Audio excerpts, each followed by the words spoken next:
I always wake up at first light. 77 years old is no reason to change a lifetime of habits. I gently pull back the blanket, fumble for my soft house slippers, and slowly get out of bed. My joints ache with a dull pain. The arthritis is a reminder every morning, especially in the damp weather Newport is known for. My bedroom window overlooks the bay, misty and calm, with white dots of sails on the horizon. The house sits on a small hill, and there is always a light salty breeze on this side facing the sea. Frank, my late husband, chose this spot 35 years ago. "This is where we'll meet old age, Lou," he said then. "I'm the only one meeting old age. Frank passed away 10 years ago, leaving me in this spacious 3-bedroom house with a living room with a fireplace and a garden that requires constant maintenance. I go down to the kitchen, put the kettle on, and take eggs out of the fridge. The usual breakfast, a soft-boiled egg, buttered toast, and a cup of strong tea. I always eat breakfast alone, sitting at a small table by the window and watching the news on the tablet my grandson Thomas gave me last Christmas. Technology has never intimidated me. 30 years of teaching school has taught me to adapt to change. I'm just finishing my breakfast when I hear the sound of a car pulling up. I glance at my watch, 9 o'clock on a Sunday morning, too early for unscheduled visits. Through the large living room window, I see my son's black SUV. Jim never arrives unannounced. "Mom," I hear a voice say, accompanied by an impatient phone call. I adjust the collar of my homemade dress and head for the door. My movements are slow but sure. Haste is the luxury of youth. "Jim, what a surprise," I say as I open the door. "And Sarah's with you. Come in." My son gives me a quick, almost formal peck on the cheek. He's tall, with grey beginning to show in his blonde hair, and has inherited his father's broad shoulders and habit of slouching. Sarah, his second wife, stands just behind him, a slender blonde in an expensive beige coat and high-heeled shoes. "Hello, Lucia," Sarah smiles, showing off her perfect teeth. "How are you feeling?" "Wonderful, darling. Come in. I'm just having breakfast. Would you like to join me?" "No, we've already eaten," Jim replies quickly, walking into the living room and giving her an appraising look. "Mom, how long have you been cleaning? It's dusty in here." I smile. "Dearly, Mrs. Patterson comes on Tuesdays and Fridays. It's Sunday." "Jim, you still got that old git?" Jim shakes his head. "I mean, she can barely walk. She's 65 and doing just fine." I sit down in my favorite chair by the fireplace. "What brings you here so early?" Jim and Sarah look at each other. Sarah nods slightly, as if giving her husband permission to speak. "Mom, Sarah and I have been discussing your situation," Jim begins, sitting down on the edge of the couch. "This house is too big for you alone. The stairs, the garden, the constant repairs." "I can manage," I answer calmly. "For now." "Maybe," Sarah intervenes, sitting down next to her husband. "But you have to think about the future, Lucia. We found a wonderful place, Sunny Gardens. It's a modern boarding house for the elderly with medical care, daily activities. A nursing home," I finish for her. "Retirement residence," Sarah corrects me. "It's beautiful there. We took a tour. Everyone has their own apartment, but there's 24-hour care." I take a sip of the tea I brought with me from the kitchen. The cup trembles slightly in my hands, not from excitement but from arthritis. What's going to happen to the house while I enjoy my apartment? Jim fidgets in his seat. "Well, we'd, keep an eye on it, probably rent it out." He hesitates. "Sold." I finish for him. "It's the smart thing to do, Mom. Keeping the house eats up most of your pension. Selling would give you a comfortable old age." I look out the window at the bay, visible between the neighboring houses. For the last 10 years, I've been waking up to that view. My answer is no, I say quietly but firmly. I will stay in my house. "Thank you for your concern, but I'm not out of my mind yet to not realize what's going on." Sarah and Jim look at each other again. "Mom, don't be selfish." Jim's voice gets harder. "All your life, you've thought only of yourself. First, your precious job that made you never have time for your own son. Now this house." I feel that familiar wave of guilt and irritation rising inside. This conversation has been repeated dozens of times over the past 30 years. Jim, I had to work to provide for you. Your father couldn't. Don't start with my father again, Jim interrupts. I'm just saying that you're 77, and it's time to think about what comes next. Sarah and I won't be able to look after you when you're finally gone. I'm not asking you to take care of me. I put the cup back on the table. And I don't think I'm going to be down anytime soon. It's inevitable at your age, Lucia, Sarah says softly. We just want everything to be organized in advance. Organized? I think. How convenient to schedule someone else's life, especially when there's a reward at the end in the form of a house overlooking the bay. I appreciate your concern. I rise from my chair, signaling that the conversation is over, but my decision is final. I'm staying here. Jim stands up too, his face contorted with poorly concealed disappointment. Think it over, Mom. We'll come back in a couple of days to discuss it again. It's not worth it, Jim. My answer won't change. Sarah smiles strangely and takes my hand. We're worried about you, Lucia. What if something happens and you're alone? I have a panic button. I point to the small pendant around my neck. And the neighbors stop by every day. I'm not alone. As I walk them to the door, I notice Jim looking around the house with the same appraising manner with which he looked at the living room. It's like he's figuring out how much he can get for it. Take care of yourself, Mom, he says goodbye. And think about our offer. As the black SUV rounds the corner, I return to the chair by the fireplace. The house, so spacious and sunny in the morning, suddenly feels empty and humming. And Jim, partly, I really had to work hard when he was a kid. Frank, a talented architect, suffered from depression periodically, lost his job, and took a long time to find a new one. The money I brought in by teaching school was often the family's only stable income. We were only able to buy a house thanks to the inheritance we received after Frank's father died. Jim always accused me of not paying enough attention to him, but he never saw me cry at night when I didn't know how to make ends meet. He never saw me saving money on myself to buy him new sneakers or pay for sports. And now that I finally had a chance to live in peace, a 40-year teacher's pension, some savings, and a fully paid mortgage, Jim felt I owed it all to him, as if to make up for his less-than-perfect childhood. I pick up my phone and dial a number I know by heart, even though I rarely use it. Connor, it's me, I say when a low male voice answers on the other end. Could you come over? I need some advice. Is something wrong, Lou? I can hear the concern in his voice. Jim was here with Sarah. They were talking about the nursing home again and selling the house. That's not a question. Yeah, I'm scared, Connor. They were more persistent this time. I'll be there in an hour. I'm just finishing up a few things. I hang up the phone and cover my eyes. Connor Rook always comes into my life when I need him most. A former FBI agent, he met me and Frank at a fundraiser 30 years ago. There was an instant connection between Connor and me, not just a physical attraction, but a deep mutual understanding. Our affair lasted for years, secret meetings, rare weekends together on the pretext of attending conferences or visiting old friends. Frank, immersed in his projects and fighting depression, didn't notice anything or pretended not to notice.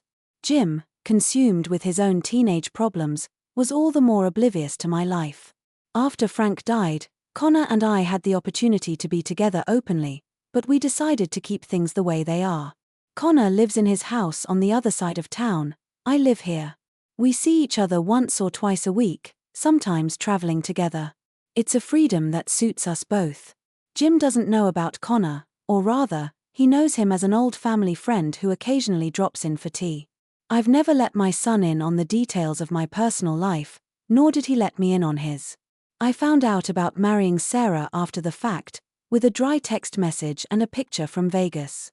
The phone in my hand vibrates, a message from Connor. Don't worry, we'll figure something out. I smile. At 79, Connor remains the same determined man he was when we met. I know I can count on him, especially now that I sense Jim won't stop at mere persuasion.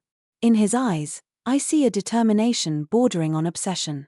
I get up and walk over to the window, looking out over the bay. The white sails of the yacht seem tiny against the vast blue. It's a view worth fighting for and the right to decide where and how to spend the rest of my days. Connor's visit brought me some relief. We sat in the living room for a few hours discussing our options. Connor suggested legal protection, like putting the house in a trust or signing a life annuity with some agency, but all of that took time. If you feel anything wrong, call me immediately, Connor said. Goodbye any time of day, Lou. The 3 days after Jim and Sarah's visit were quiet. I did the usual things: cooking, reading, calling my grandson Thomas, who was in college on the other side of the country. On Wednesday, Mrs. Patterson came over and helped with the general cleaning. Jim didn't call, and I hoped he had temporarily abandoned his venture. That hope turned out to be in vain. On Thursday, around 11 a.m., as I was finishing my daily half-hour yoga session for seniors, the doorbell rang. Through the stained glass of the veranda, I saw Jim's familiar silhouette, but he wasn't alone. A short, full-bodied man in a business suit stood next to him. I opened the door, feeling my pulse quicken. Jim, I nodded. I wasn't expecting you so soon. Hello, Mom, Jim tried to smile, but it was a strange smile. This is Dr. Miller. He'd like to talk to you. I shifted my gaze to the stranger. The man was in his mid-50s, with balding hair, small close-set eyes, and a sweaty forehead. He held out his hand.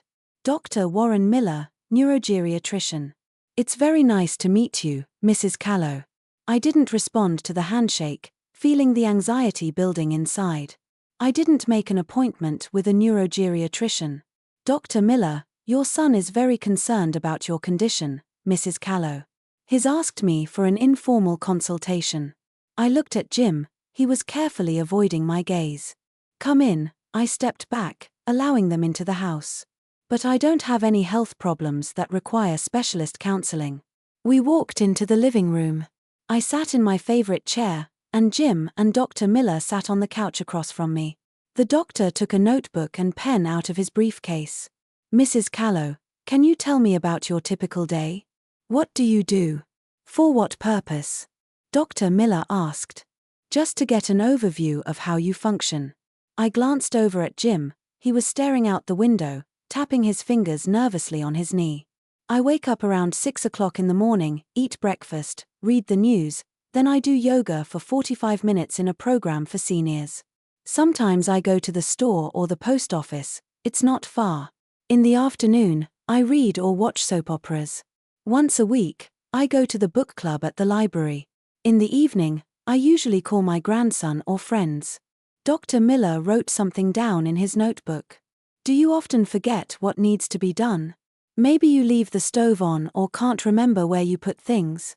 No, more often than any other person, I answered, starting to get annoyed. Dr. Miller, what exactly are you trying to find out? Jim answered instead of the doctor. Mom, Sarah and I have noticed that you've become forgetful. You're repeating the same stories, forgetting our conversations. We think it's getting hard for you to live alone. That's not true, Jim. I feel my shoulders tense. I'm doing just fine on my own. Mrs. Callow, Dr. Miller leaned forward. Your son also mentioned instances of you being aggressive or paranoid. Aggression? I couldn't believe my ears. Jim, what is he talking about? Jim looked away again. You accused Sarah of wanting to steal your jewelry, and you yelled at us during the last visit. That is an absolute lie. I felt the blood rush to my face. I never. You see, Doctor. Jim turned to Miller. She immediately becomes angry and denies the obvious. I deny the lie, Jim. You know perfectly well that nothing of the sort ever happened.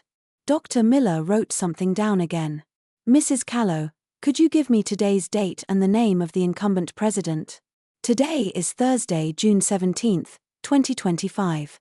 The president is Donald Trump, re-elected last year. Dr. Miller, this is an absurd situation, and I'm asking you to leave my house. I stood up, signaling that the conversation was over. Jim stood up as well, but instead of walking toward the exit, he pulled a folded piece of paper from his inside jacket pocket. Mom, Dr. Miller already examined you a month ago. Don't you remember? Here's his report. I froze. It was an outright lie. I'd never met the man before today. Give me that. I held out my hand for the document. Jim handed me the sheet. It was a medical report with the official letterhead of some clinic. At the top was my name and date of birth. Below that, a diagnosis, early stages of dementia, Alzheimer's type, and a recommendation: patient needs constant supervision and care. At the bottom was a signature sprawling, almost illegible, but clearly Dr. Miller's.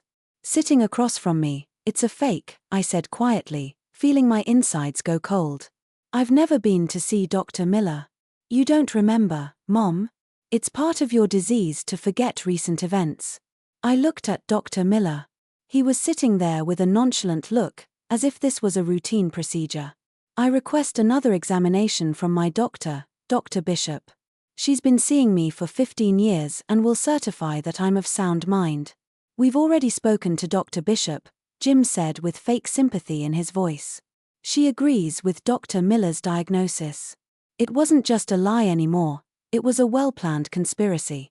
I clenched my fists, feeling my nails dig into my palms. "I'm calling my lawyer," I said, heading for the phone.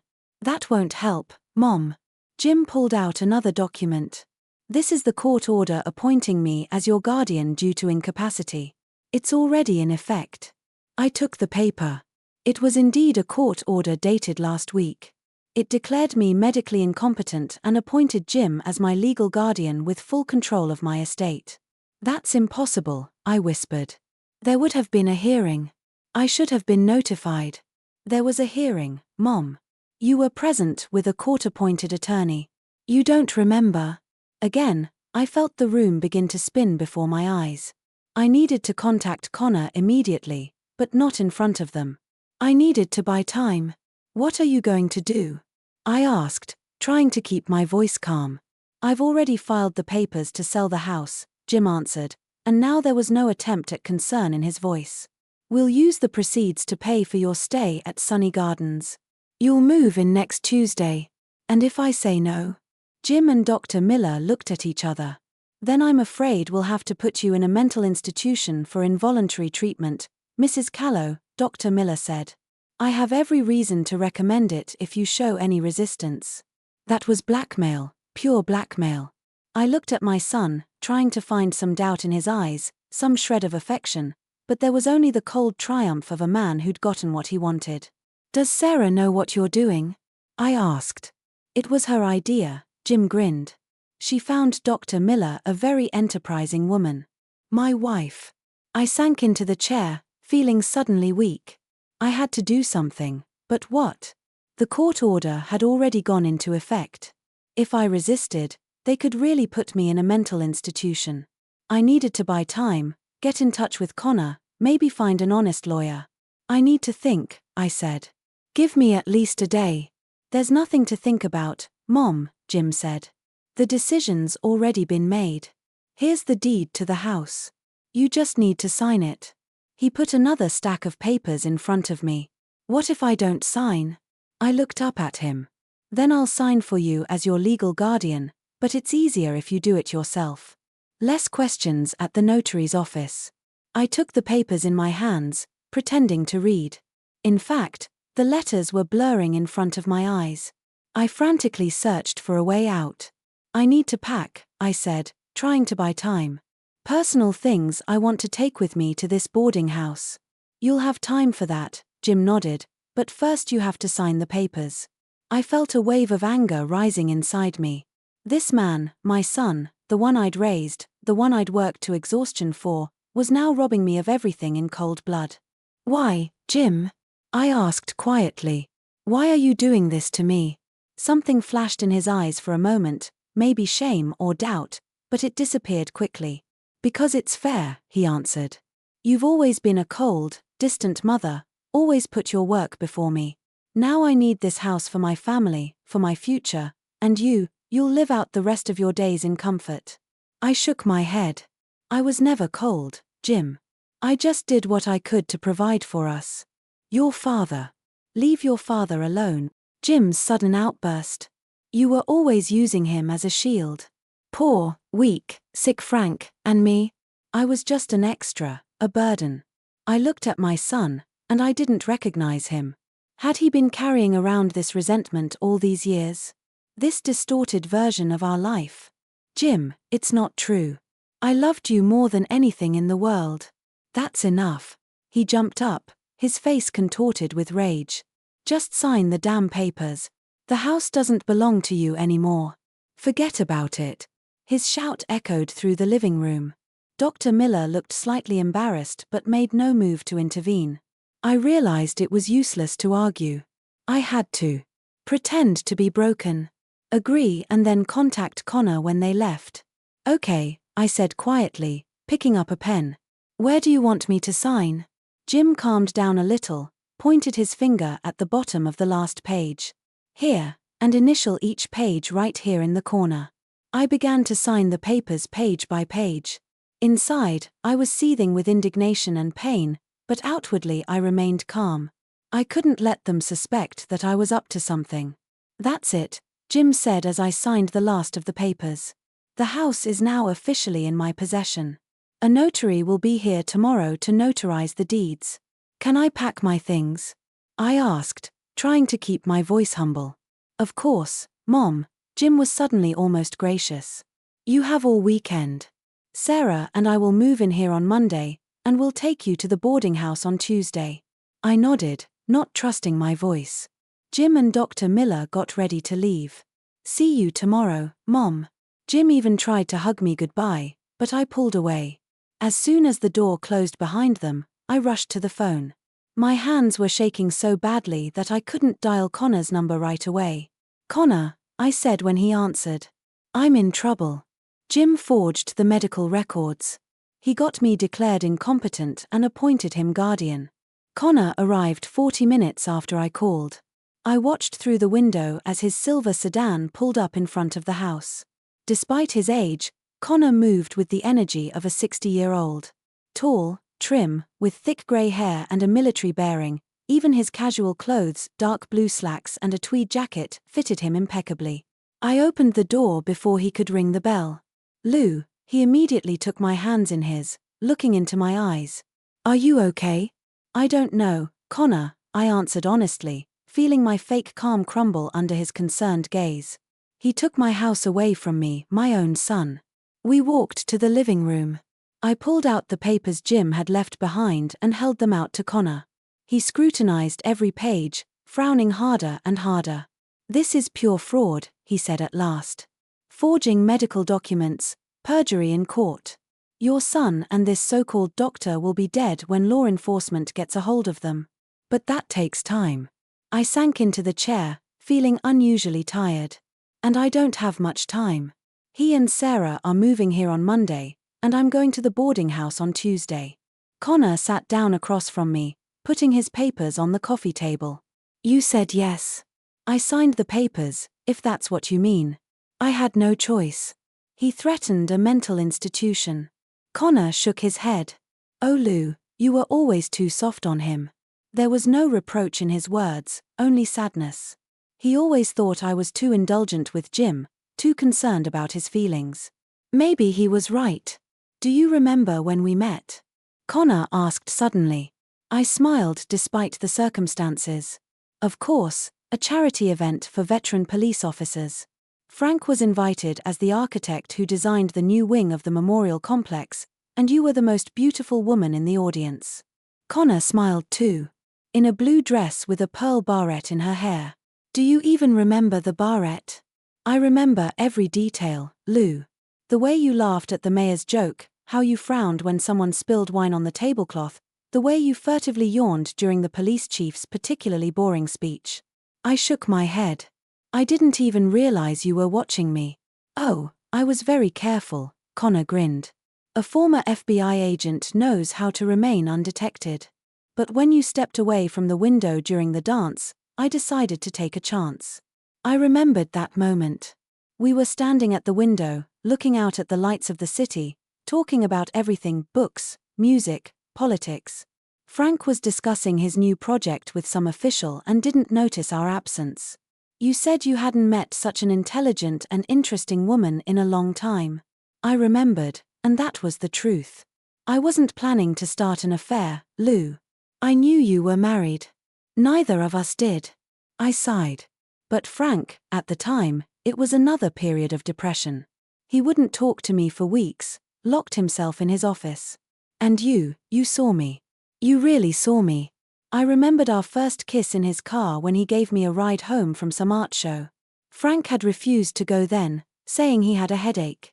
Connor offered me a ride, and I accepted. We sat outside my house for a long time, talking, hesitant to get out of the car and end the evening.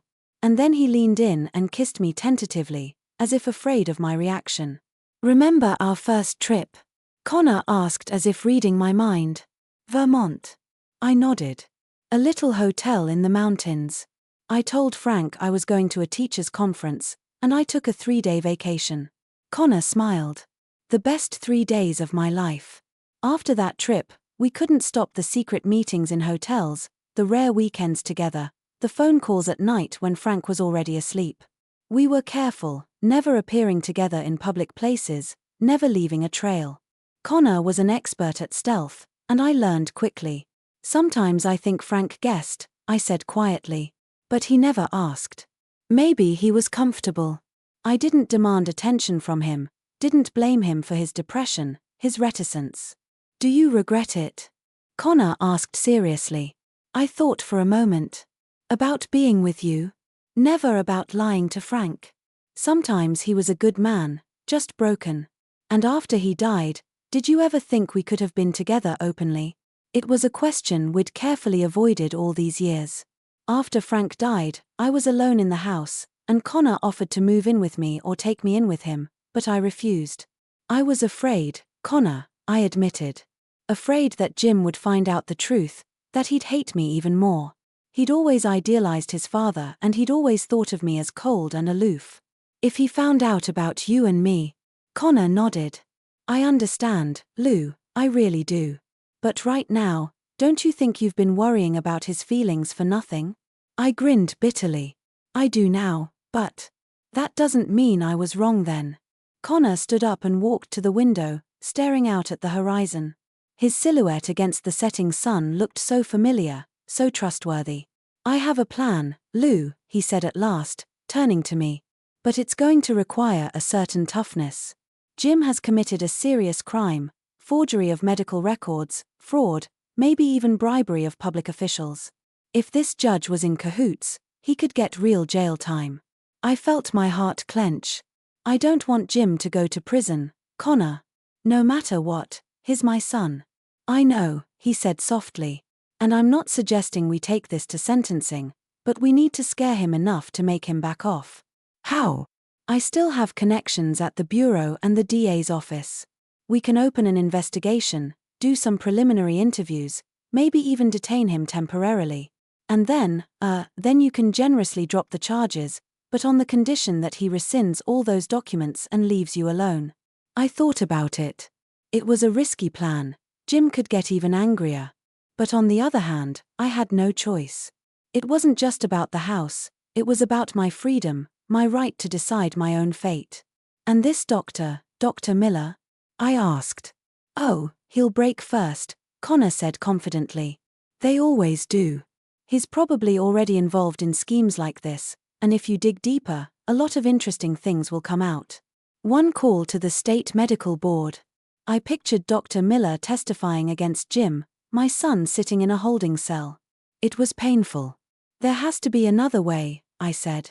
Connor came over and sat down next to me, taking my hands in his. "What's that, Lou?" "Time is playing against us. They'll be here by Monday.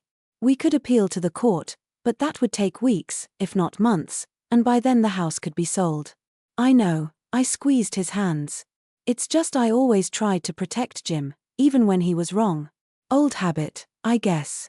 Sometimes the best way to protect someone is to let them face the consequences of their actions," Connor said softly. "It might be the only way for Jim to realize what he was doing." Deep down, I knew he was right. All these years, I'd indulged Jim, made excuses for him, protected him from the consequences. Maybe that's why he'd grown up the way he had, thinking he could take whatever he wanted without thinking about others. "Okay," I said finally. "Let's do it. But I don't want Jim behind bars for a long time, just so he understands. I'll set it up. Connor breathed out a sigh of relief. I need to make some calls. Can I use your office? He retreated into the small room I used as my home office. I could hear his muffled voice, calm, businesslike, confident. Connor was calling his former co-workers, old friends, people to whom he had long-standing debts. Half an hour later, he returned looking pleased. Everything's in motion, he said. Tomorrow morning, Dr. Miller will be visited by the State Medical Board and an FBI agent. They'll be at Jim's place too, with a warrant for questioning and seizure of documents. So soon? I was surprised. I still have some clout, Connor replied with a slight smile. And the case is really serious: fraud using fake medical documents, potential theft of property. Plus, I've hinted that there might be an organized group involved if this Miller guy is regularly issuing such certificates. What am I supposed to do? I asked. Nothing. Live your life as usual. If Jim calls or comes over, act normal. Don't give him any reason to suspect anything's wrong. What if he decides to speed things up, pick me up early? He can't. I've already contacted my lawyer. He's filing an emergency motion tomorrow to suspend custody pending a full investigation. That will give us a legal defense. I nodded, feeling the tension release a little. Connor was always like that. He took control of the situation, thought out all the details. Stay the night? I asked suddenly. I don't want to be alone. Connor smiled. Sure, Lou. I'm not going anywhere. At that moment, my cell phone rang, Jim's number. I showed the screen to Connor, and he nodded. Answer it. Hello. I tried to make my voice sound normal. Hi, Mom. Jim's voice was unexpectedly cheerful. How are you doing? Are you packing? Yeah, a little bit, I lied. So much stuff has accumulated over the years. Don't take too much. There's not much room at the boarding house. Just the essentials. Sure. Jim, listen, Sarah and I decided to come tomorrow to look at the house again. We need to decide what furniture to keep, what to sell. Do you mind? I glanced at Connor, and he shook his head negatively. Actually, I was planning to visit Martha tomorrow, I said, calling out my old friend's name. We haven't seen each other in a while, and I wanted to say goodbye before I left. I see, Jim sounded annoyed. Well, we'll be there anyway. I've got the keys. Don't be alarmed if you come back and see us, okay? Jim. After a short goodbye, I hung up. They want to come over tomorrow, I told Connor. To plan some renovations or something. Great, he nodded. We'll have people working on the place by the time they get here. I can imagine their faces when they find out Dr. Miller is testifying. There was a dangerous glint in his eyes. I knew that look. It's the way Connor used to look when he was hunting a criminal in his FBI days. Do you think he's really going to give Jim up that fast? I asked hesitantly. I'm sure, Connor answered firmly. People like that only care about their own skin. As soon as he realizes he's facing losing his license and jail time, he'll spill everything he knows. I wondered how Jim and Sarah would react when the agents showed up. Jim would probably freak out, start calling me with accusations, or maybe he'd try to expedite the sale of the house before it was too late. What if they'd already found a buyer? I worried. What if the house is already in the process of being sold? Without your signature at the notary's office, the deal isn't valid, Connor reassured me. Even with the guardianship papers, it would take Jim a while to formalize everything legally, and we wouldn't give him that time. Connor Street. I laid with me that night. We lay in my bedroom, looking out the window at the starry sky, his arm around me, and for the first time in a long time, I felt safe. You know, Connor said quietly, maybe after all this, we should rethink our arrangement. What do you mean? Maybe we should stop hiding, live together here or at my place like a normal couple. I turned to him. Are you suggesting I move in with you? He smiled. Whatever you want to do. I just think we've been hiding for too long. Life isn't infinite, Lou. Even if we have 10 or 15 years left, I want to spend them with you, not in secret, not in snatches. I rested my head on his shoulder, mulling over his words. Maybe he was right. Maybe it was time to stop living in the shadows. Let's deal with this situation first, I said, and then we'll decide. Sure, he kissed my forehead. First, we'll give you back your home and your freedom. At the same time, across town in an expensive apartment overlooking the ocean, Jim and Sarah Calla were discussing their plans. They were sitting on the terrace, sipping wine and looking at furniture catalogs. I think the living room needs a complete makeover, Sarah said, flipping through a glossy magazine. Those old-fashioned armchairs and sofa are a nightmare, and the curtains, God, those curtains. They must have been there since the 80s. Do whatever you want, Jim said absent-mindedly, looking at something on his tablet. The main thing is to get the house ready for sale by the end of the summer. For sale? Sarah raised her eyebrows. I thought we were going to live there for a while. Yeah, but this house is in an older neighborhood, Sarah. We could sell it and buy something a little more, upscale. Bellevue Hills, for example, with an ocean view, a pool, maybe a tennis court. Sarah's eyes lit up. Bellevue Hills? Really? I didn't think we could afford it. Mom's house is worth about $1 million, Jim sipped his wine. Plus my savings, we can get a good mortgage. I should have a promotion in a year or two if everything goes according to plan. Oh, Jim. Sarah jumped up and hugged her husband. That's just wonderful. Can you imagine how jealous my girlfriends will be, especially that upstart Melanie and her supposedly successful lawyer husband? Jim smiled, clearly pleased with his wife's reaction. I'll have to do some renovations before I renovate the bathrooms, maybe the kitchen, but that'll drive up the price. What about your mother? Sarah suddenly asked. Won't she cause problems? What kind of trouble would she cause? Jim shrugged his shoulders. She's officially recognized as incapacitated, and once she's in the boarding house, she won't know what's going on with the house at all. I hope you're right, Sarah looked worried. It's just she doesn't look like someone with dementia. She's thinking clearly, it's just an appearance. Jim brushed it off. Dr. Miller explained that in the early stages, there are periods of lucidity, but then the condition deteriorates dramatically. Believe me, in 6 months, she won't even remember the house. If you say so, Sarah picked up the magazine again. So what about the furniture? I think we should get a new couch, this leather one right here, and maybe these chairs. Saturday morning was surprisingly sunny for Newport. I woke up early as usual, but Connor was awake. The aroma of freshly brewed coffee and the sound of quiet conversation wafted from the kitchen. Connor was on the phone with someone, his voice sounding collected and businesslike. I took a leisurely shower, got dressed, and went downstairs. Connor was sitting at the kitchen table with a cup of coffee, looking through some papers. Good morning, he smiled. Coffee? I'd love some. I sat down across from him. News?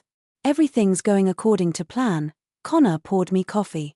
Dr. Miller has already been visited early this morning with a warrant to search his office and seize documents. He's panicked and cooperative. So soon? I was surprised. I guess our doctor has a lot of sins, Connor grinned. As soon as he realized what he was facing, he decided to turn in all his clients, including your son. Turns out Miller was already under the medical board's scrutiny, several complaints from patients. Our request just expedited the process. And Jim? I asked anxiously. They haven't touched him yet, but it's all set. As soon as he shows up here, people from the FBI and the DA's office will be on their way to see him, Jim said. He and Sarah were coming to look at the house today. Perfect, Connor nodded. Then he was interrupted by the doorbell. It was only 8:30 in the morning, too early for visits. Are you expecting someone? Connor asked. No, I shook my head. Maybe it's Jim. He usually calls before he gets here, though. Connor stood up. I'll get it, you stay here. I heard him open the door and heard unfamiliar voices, female and male, polite but insistent. A moment later, Connor returned to the kitchen accompanied by 2 visitors. Lucia, this is Dr. Elizabeth Wright from Newport Central Hospital and Mr. James Foster from Social Security, Connor introduced them. I stood up, a little confused.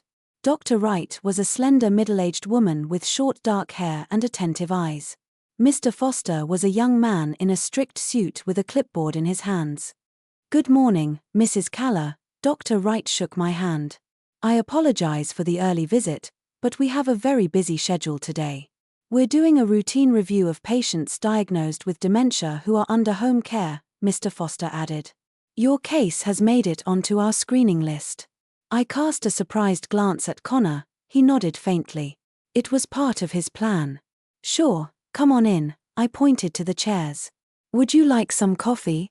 No, thank you. Dr. Wright pulled a notebook out of her bag. Mrs. Caller, according to our records, you were recently diagnosed with the early stages of Alzheimer's type dementia. Is that correct?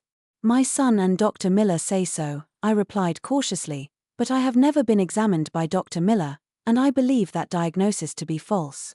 Dr. Wright conducted a series of tests. STS on memory, on orientation in time and space, on solving simple logical problems. I did flawlessly. Well, Mrs. Callow, Dr. Wright put the notebook away. I have to say I don't see any signs of dementia or cognitive impairment. Your results are normal for your age group, even better than average. Very strange. Mr. Foster frowned. Dr. Miller's report indicates that you have severe short-term memory problems, disorientation, and occasional bouts of aggression. None of that is true, Connor interjected. Dr. Miller never examined Lucia. We believe that her son, James Callow, bribed the doctor to get a declaration of incapacity so that he could become Lucia's guardian. Before I could answer, the doorbell rang again. This time, Connor opened it with noticeable satisfaction. A tall man in a smart suit stood on the doorstep. Agent Michael Donovan, FBI, he introduced himself, showing his badge. I'm looking for James Callow. He's not here, Connor replied, but he should be here today. Come on in, Agent Donovan. Mrs. Callow, he turned to me. I'm investigating a case of possible fraud involving forged medical records. Dr. Warren Miller was taken into custody this morning and is now testifying. He claims that your son paid him $5,000 for a false medical report that you were incapacitated.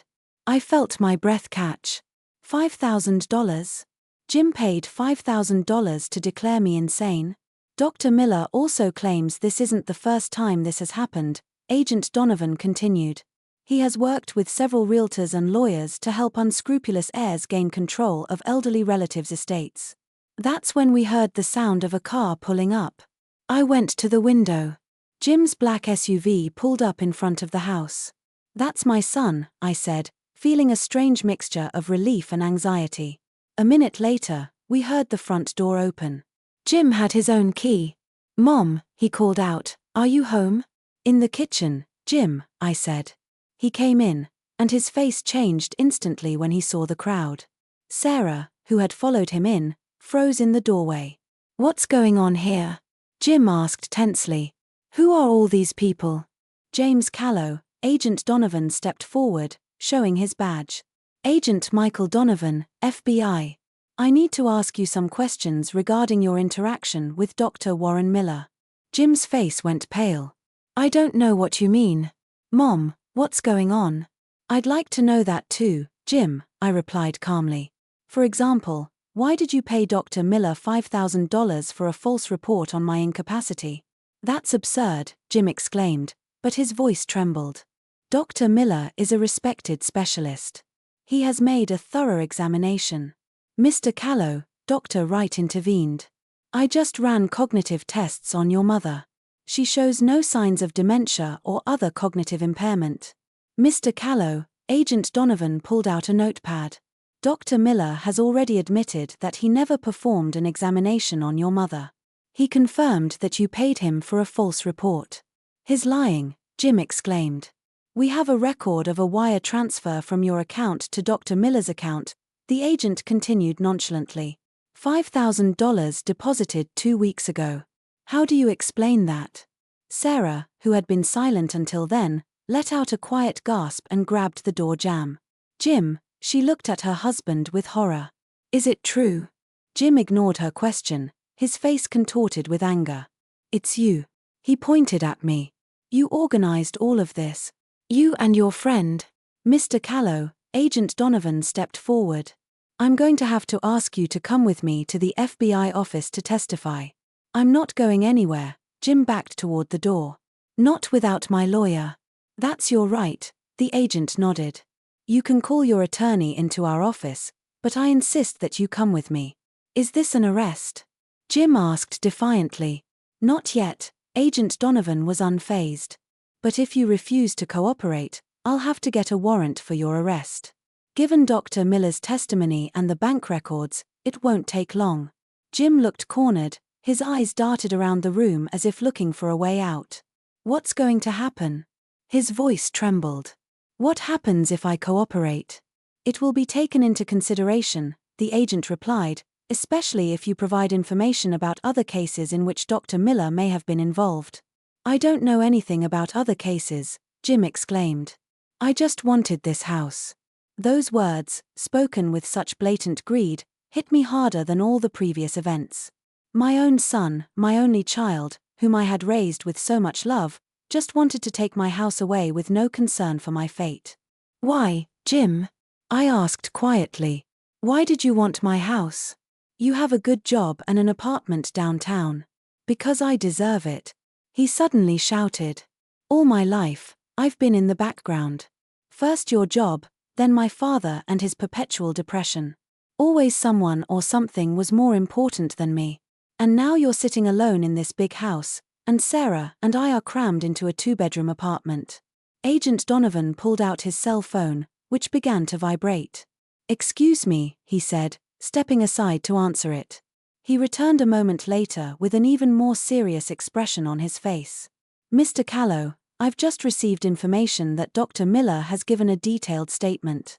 He confirmed that you were aware of his illegal activities and specifically approached him to obtain a false report. I'm afraid the situation has escalated. Jim turned even paler. That's not true. He's setting me up. Sarah suddenly stepped forward. Agent Donovan, it's true. Jim knew his mother was completely healthy. We found Dr. Miller through a realtor we knew who said he helps with elderly relatives. Sarah. Jim exclaimed. No, Jim. Sarah shook her head, tears in her eyes. I'm not going down with you, Lucia. She turned to me. Please forgive us. I didn't realize things would go this far. Agent Donovan made a sign to a colleague who had been standing by the door the whole time. James Callow, you are under arrest on suspicion of fraud, forgery of documents, and attempted misappropriation of property. You have the right to remain silent. Mom. Jim shouted as the agent began. And to read him his rights help me. Don't let them do this.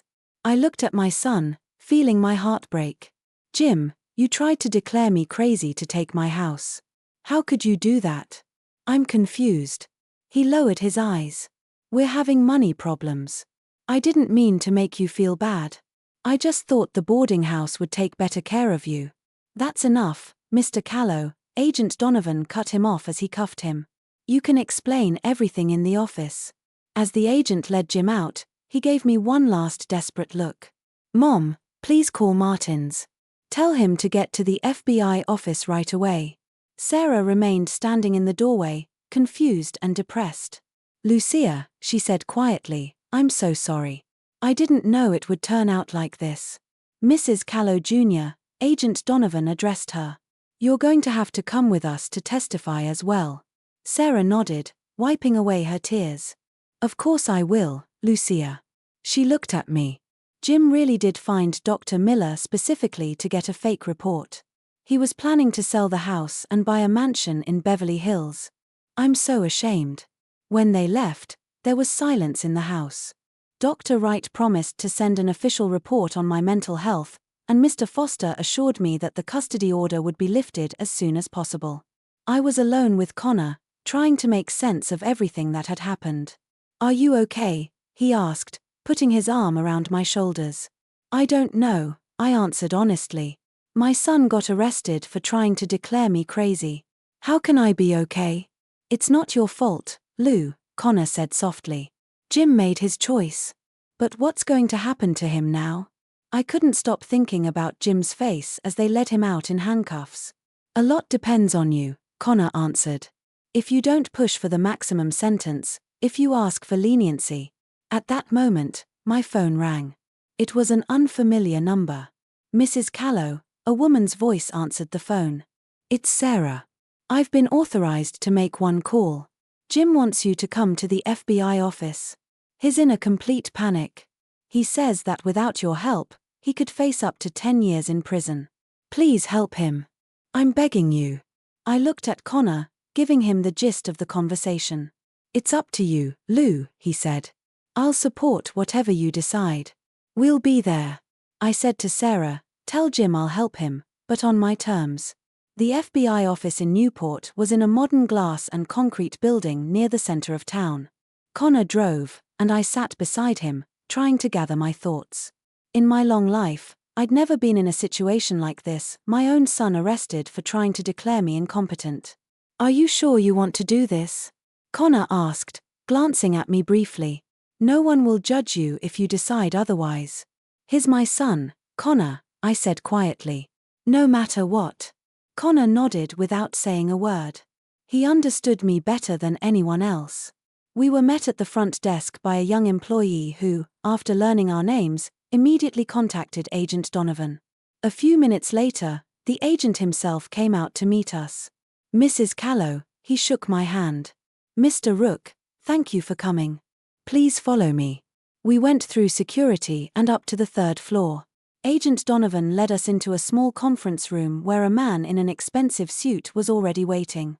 This is Richard Summers, the district attorney, Donovan introduced him.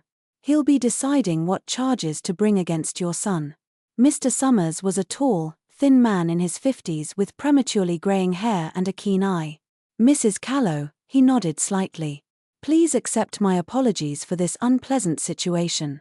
Unfortunately, fraud against the elderly is becoming more and more common, and it's even more unfortunate when the perpetrators are family members.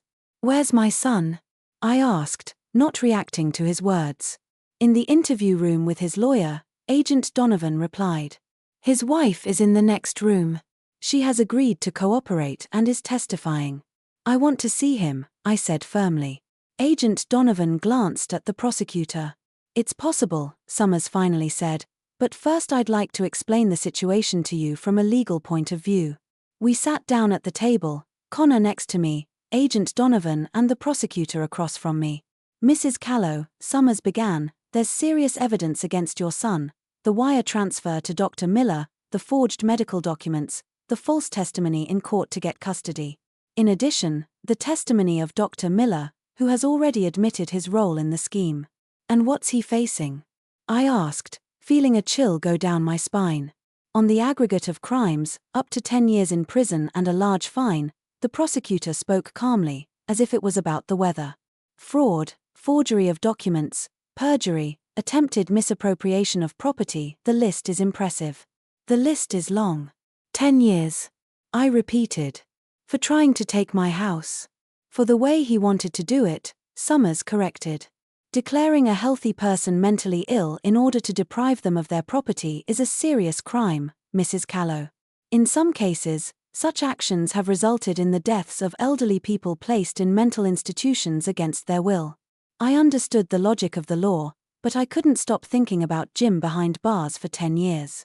My son, my only child. Is there any way to avoid such a harsh punishment? I asked. The prosecutor leaned back in his chair. It depends on several factors. First, on your willingness to press charges. If you refuse, we can still prosecute him for forgery and perjury, but without a primary victim, the case will be less high profile. I don't want to press charges, I said firmly. Second, Summers continued as if he hadn't heard me, it depends on your son's cooperation. If he provides useful information about other similar cases or about Dr. Miller's working methods, it could go a long way towards softening his position. And then what? At best, probation, community service, a hefty fine, and possibly temporary revocation of some professional licenses. I turned to Connor. What do you think? I think, he answered slowly, that you need to meet Jim. Look him in the eye and decide if he deserves your mercy, Agent. Donovan nodded. I can arrange a meeting right now, but I must warn you that the conversation will be recorded. I understand, I replied. Take me to him. The interrogation room was exactly as I'd imagined it from the movies, small, with bare walls, a large mirror, no doubt one way, and a table in the middle. Jim sat at the desk with his head down. Next to him was a middle-aged man in a grey suit, obviously his lawyer. When I entered, Jim looked up with fear and hope in his eyes. "Mom," he jumped up, but the lawyer held his hand. "Mr. Callow, please remain calm," said Agent Donovan, who had come in with me. I sat down across from my son. Without his usual swagger, in a wrinkled shirt and disheveled hair, he looked lost, almost like a child. "Jim," I began, trying to keep my voice calm. "I've been told what you're in for. Mom, you have to help me," he said frantically. "Tell them you won't press charges. Tell them it was a misunderstanding." "A misunderstanding?" I shook my head. "You paid $5,000 to get a fake report on my mental health. You lied in court to become my guardian. You threatened me with a mental institution if I didn't sign the deeds to the house. How can this be a misunderstanding?" Jim lowered his eyes. "I'm confused. Sarah wanted a big house, and I couldn't afford to buy it. Then I met this realtor, Morton, and he told me there was a way to solve these problems. He introduced me to Miller. And you thought it was okay to declare your mother crazy for a house? I didn't think you'd feel bad," Jim muttered. "This boarding house has really good conditions, and you're going to need care soon anyway." "I'm 77, not 97, I said sharply. "And I'm in perfect health, as Dr. Wright confirmed." Jim's lawyer coughed. "Mrs. Callow, I understand your outrage, but the question now is whether you're willing to help your son avoid a harsh punishment." I looked at Jim carefully. "Why should I help you after what you've done?" "Because you're my mother," his voice trembled, "and because no matter what, you love me, don't you?" There was so much childish naivety in his words that I felt my heart clench. "Yes, I loved him no matter what." "I can help you, Jim," I said slowly, "but on my terms." "Anything," he agreed hastily. "First, the house stays mine. No talk of selling it or moving to a boarding house." "Of course, Mom." "Second, you're in therapy. I think you have a lot of unresolved resentments and issues that led to this situation." Jim hesitated for a moment but nodded. "Okay." "Third, Sarah needs to get a job. I know that one of the reasons for your financial problems is her unwillingness to work and her habit of living beyond her means. I'm not sure I can promise that for her," Jim said uncertainly. "Then I'll talk to her myself," I said firmly. "One last thing, you must cooperate fully with the investigation. Tell everything you know about Miller, about the realtor who introduced you, about this whole scheme." Jim looked at his lawyer, who nodded. "I'll agree to all the terms, Mom," he finally said. "I'll do whatever you ask." I turned to Agent Donovan. "I will not press charges against my son, and I'm asking for maximum leniency." The agent nodded. "I will relay your request to the prosecutor, but the final decision is his." As I left the interrogation room, I felt tired, as if I had lived another life in those few hours. Connor was waiting for me in the hallway. "How did it go?" he asked, looking at me carefully. "I made conditions," I said. "Jim agreed to everything." "You're an amazing woman, Lou," Connor said quietly. "I'm not sure I could be so merciful if I were you." "It's not mercy," I shook my head. "It's selfishness. I don't want to spend the rest of my life knowing that my son is in prison because of me." "It wouldn't be because of you," Connor countered. "It would be because of his own actions." "Whatever." I took his hand. "Let's get out of here. I want to go home." The process of resolving the situation took several weeks. Attorney Summers, impressed by my reluctance to punish my son and Jim's willingness to cooperate, agreed to a deal. Jim pleaded guilty to forgery and perjury, but the more serious charges were dropped. He was sentenced to 2 years probation, 200 hours of community service, and a $20,000 fine. Dr. Miller received 5 years in prison and forfeiture of his medical license. Realtor Morton, who set Jim up with Miller, was also arrested and awaiting trial. It turned out that they had pulled off at least 15 similar schemes together over the past 3 years. The order for my incapacity and Jim's guardianship was lifted by the court within a week of the arrest. The house was officially still in my possession, and any documents signed under duress were null and void. Sarah, as it turned out, did know about Jim's plan, though she claimed she didn't realize the illegality of it. She actively cooperated with the investigation, which helped mitigate her husband's sentence. When it was over, she came to my house alone, without Jim. "Lucia," she began nervously, fumbling with the strap of her purse. "I wanted to apologize. What we did is unforgivable." "But you're still hoping for forgiveness," I remarked, inviting her to sit down. "I was blinded by greed," Sarah admitted. "I thought I deserved a better life, a bigger house, status, and I pushed Jim, knowing how much he wanted to please me." "And now what?" I asked her. "Are you going to stay with him even though he's a criminal, unemployed, and in debt?" Sarah looked up at me. "I love him, and yes, I will stay with him. But I want to change, to be a better person. That's why I came to ask, did you talk about a job for me?" "It was part of my plan. I've already discussed it with Connor." "Yes," I nodded. "Connor is looking for an assistant for his office.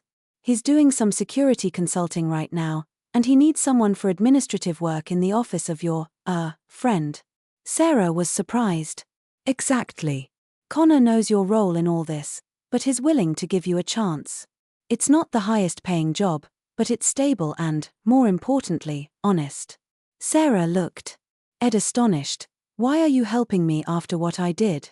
"Because you're my son's wife," I replied simply. "And if you really want to change, I'd rather help you than watch you drag Jim down." A month after all this happened, I threw a family dinner. I invited Jim, Sarah, and Connor. Jim had already started a course of psychotherapy and, to my surprise, spoke favorably of it. Sarah was in her second week of working for Connor and, according to him, was diligent and capable. Dinner passed in a tense but polite atmosphere. We talked about the weather, about Sarah's work, about future plans, skirting the sharp edges. When I served dessert, I decided it was time for another conversation. "Jim, Sarah," I began, "there's something I want to tell you about, or rather Connor and I want to tell you." They looked at us with mild bewilderment. "Connor and I have known each other for 30 years, I continued. "We met when your father was still alive." I remember Jim nodded. "You said he was an old family friend." "Not exactly," I took Connor's hand. "Connor and I are more than friends, a lot more than that." Jim stared at our joined hands, then shifted his gaze to my face. "What do you mean, Mom?" "I mean that Connor and I love each other, have been for years now." "But Dad?" Jim looked confused. "You cheated on Dad." "Your father was a complicated man, Jim," Connor said softly, "with serious problems. Lucia stayed with him, supported him through the years, but she needed support too." "I can't believe it," Jim shook his head. "All these years you've been leading a double life." "I did what I had to do," I answered firmly. "Taking care of you and your father, but I have a right to be happy too." Sarah, to my surprise, put her hand on Jim's shoulder. "Your mom's right. Everyone deserves happiness." Jim was silent for a long time, digesting the information. Finally, he asked, "So what now? Are you going to get married or something?" Connor and I looked at each other. "We've decided to live together," Connor said. "In this house, the formalities aren't that important to us." "So he's going to live here now?" Jim pointed at Connor. "Yes," I nodded. "And I hope you can accept that." Jim looked like he wanted to object, but then he just sighed. "I guess I don't have a say after all I've done." "That's not the point," I smiled softly. "The point is that I want you to be a part of my life, our life.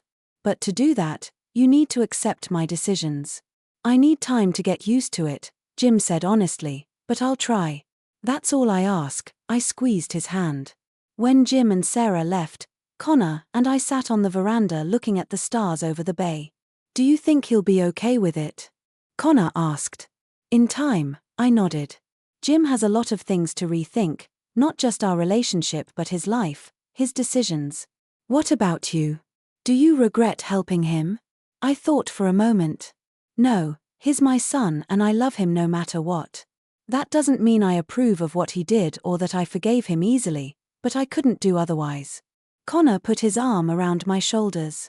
"That's wisdom, Lou, real motherly wisdom." We sat hugging on the veranda of the house I'd almost lost to my own son's greed, but now that house was filled with new hope. Hope that we could heal old wounds and build a new, more honest relationship.